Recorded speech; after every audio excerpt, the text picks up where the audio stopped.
Jack Maxey, this laptop has been given to the repair shop in Wilmington, Delaware. And it was repaired and was never picked up.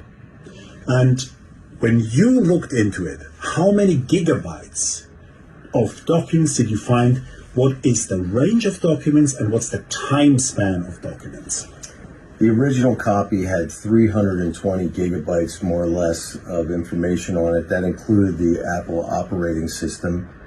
Since I arrived in Switzerland, we've recovered over 450 gigabytes of erased material. That would include 80,000 new photographs and videos that we are reluctant to look at because of what they may contain.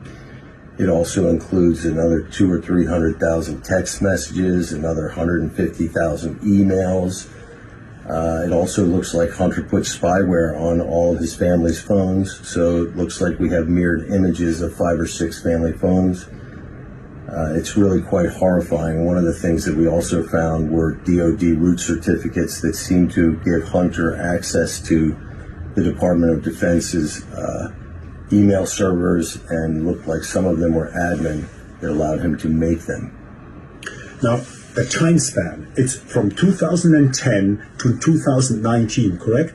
Yes, there are actually some things that are even before 2010 and 2009, but the vast majority of it is all throughout Joe Biden's presidency. For example, we've heard that about 10% for the big guy, that document that has been published everywhere.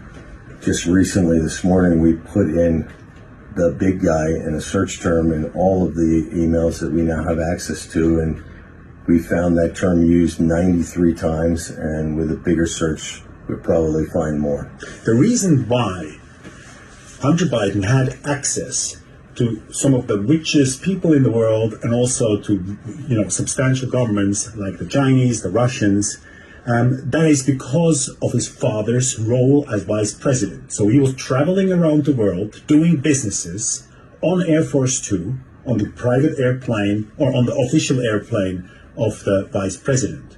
Can you tell us a little bit about the network that he built up as the vice president's son? Well, Hunter was involved with transnational criminals, crooked governments, all the way from Latin America to Central Europe. You have to imagine that he was not hired for his expertise for Burisma. He does not speak Ukraine. He has no experience in natural gas whatsoever. Yet he gets $82,000 a month as a retainer fee to sit on the board of directors with another fellow named Devin Archer.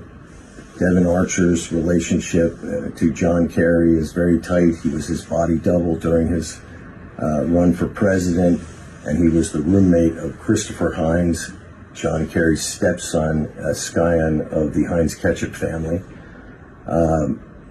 Hunter also got a $1.5 billion deal with the Bank of China, which is to say Chairman Z. It's not like a UBS or Credit Suisse. This is the private piggy bank of the most evil dictator on planet Earth.